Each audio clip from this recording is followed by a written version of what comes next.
শেখ হাসিনা বাংলাদেশ ছেড়ে চলে গেছে।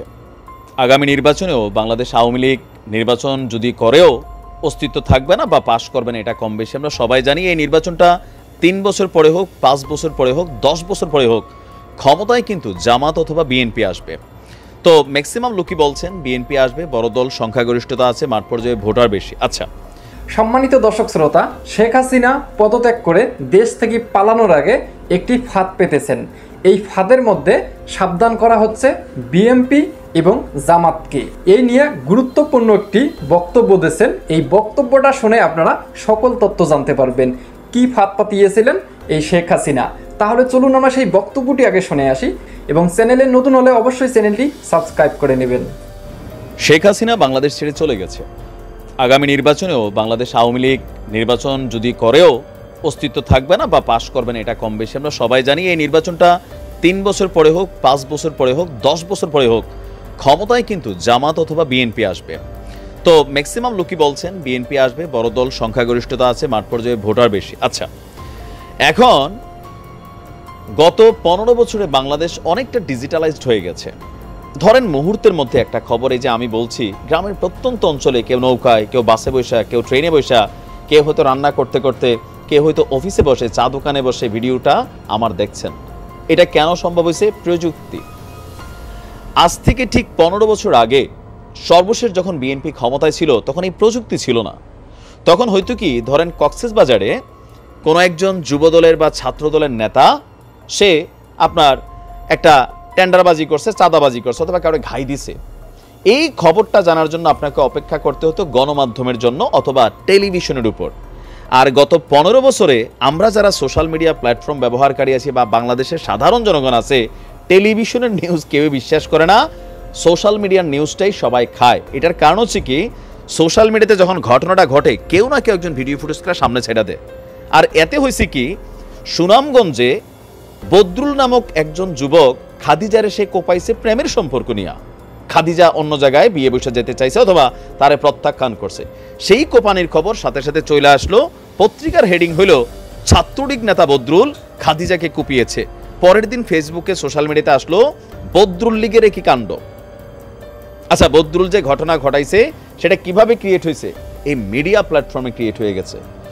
শেখ হাসিনা বাংলাদেশ ছেড়ে চলে গেছে কিন্তু ডিজিটাল প্ল্যাটফর্মটা রেখে গেছে। আজকে দেখেন 5 তারিখ শেখ হাসিনা সরকারের পতনের পর 6 এবং 7 তারিখ সারা বাংলাদেশে যে ঘটনা হয়েছে, আজকেও আমি নিজে নিজে নিউজগুলো দিচ্ছি, আপনারা ফেসবুকে দেখছেন, নিজের দলের নিউজ হতে একটু সাইড কাটতেছেন, কিন্তু দেখতেছেন না যে বিভিন্ন জায়গায় বিএনপির নেতাকর্মীরা যে কাজগুলো করছে, ছাত্ররা বারবার হুঁশিয়ারি দিচ্ছে যে জিবি তোলা যাবে না, চাঁদাবাজি করা যাবে না, কিন্তু এগুলো কিন্তু কম বেশি চলছে। আমার এলাকা কুমিল্লা ক্যান্টনমেন্টে আমি ডাইরেক্ট বলি, প্রশাসনের দৃষ্টি আকর্ষণ করি, কে বা কাহারা জিবি তুলতেছে, তো কে বা কাহারা ঘুরলে ফিরলে এখানে বিএনপির নামে আসতেছে।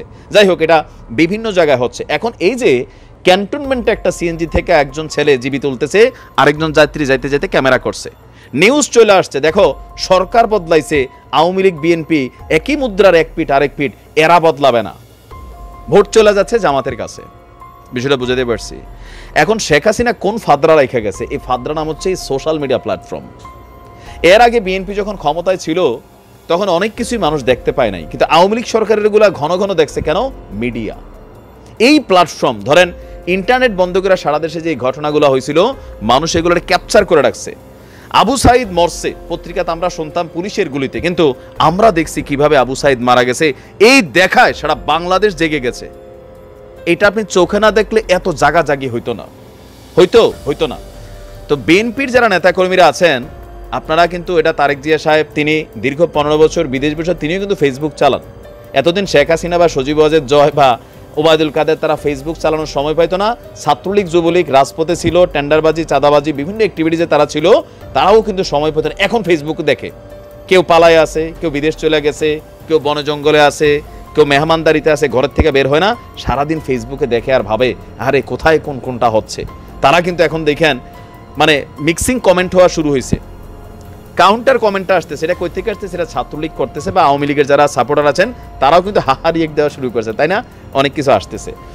আগামী দিনে রাষ্ট্র ক্ষমতা যারাই পরিচালনা করেন, বিএনপি করেন, জামাত করেন, এই মিডিয়া প্রযুক্তির যে ফাঁদটা, এটা মাথায় রাখতে হবে।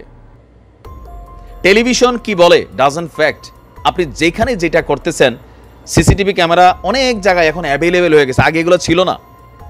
আপনি মোবাইলে হয়তো দেখেন নাই, বাড়ির সামনে একটা ক্যামেরা লাগানো আছে, এইখানে একটা কোপাকপি হয়েছে, পরের দিন সবাই এসে কি এখানে একটা ক্যামেরা আছে, ক্যামেরাটা চেক করো। প্রযুক্তি, ডিজিটাল বাংলাদেশ। এখানে যারা আগামী দিনে রাজনীতি করবেন সাবধানে রাজনীতি করতে হবে। আগের মতন বিষয়টা না যে সাংবাদিকরে ধমক দিলাম, টেলিভিশন নিউজটা করলো না।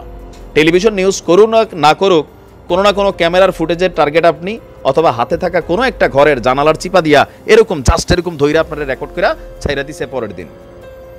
মানুষের মধ্যে ব্লাস্ট হয়েছে বিষয়গুলা।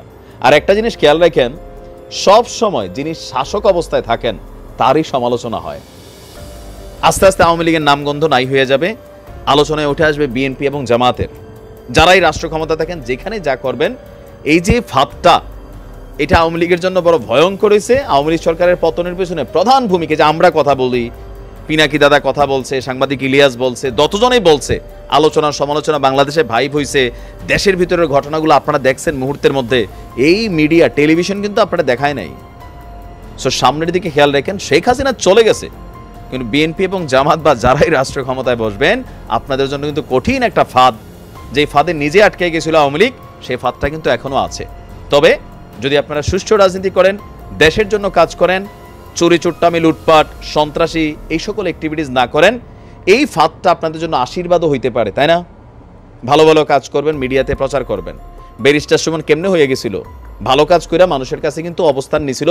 আওয়ামী লীগের আমলেই একজন মন্ত্রীর বিরুদ্ধে তারা এত পরিমাণ ভোট পাইছিল, তাই না? আশা করি বাংলাদেশ নামক রাষ্ট্রটাকে আগামী দিনে বিনির্মাণ করতে এই প্রযুক্তির চোখ ফাঁকি দিয়ে আপনারা কিছু করতে পারবেন না। সুতরাং বি কেয়ারফুল। সম্মানিত দর্শক শ্রোতা, আপনারা তো বক্তব্যটি শুনতে পারলেন যে এই লোক কি বক্তব্য দিলেন। বর্তমান সময়ে আওয়ামী লীগ নেতারা খুবই আতঙ্কের উপরে আছে, কিন্তু কিছু কিছু নেতাকর্মীরা তারা দেশের মধ্যে এখনও রাজত্ব করে যাচ্ছে এবং চাঁদাবাজি করেই যাচ্ছে। শেখ হাসিনা যে ফাঁদ পেতে গিয়েছেন তার একটি নমুনা এখনও বাংলাদেশে রয়েছে। আওয়ামী লীগ এবং বিএনপি দুজনের মধ্যে দণ্ডন লেগে শেষমেশ হয়ে যাবে জামাত। এই জামাত সর্বশেষ ক্ষমতায় আসবে। সম্মানিত দর্শক শ্রোতা, এই বিষয়গুলো নিয়ে আপনাদের মূল্যবান মতামতগুলি অবশ্যই কমেন্ট বক্সে লিখবেন। এরকম আপডেট ভিডিও পেতে চ্যানেলটি অবশ্যই সাবস্ক্রাইব করে নিন। তো ধন্যবাদ সকলকে, নেক্সট ভিডিওতে দেখা হবে। আল্লাহ হাফেজ।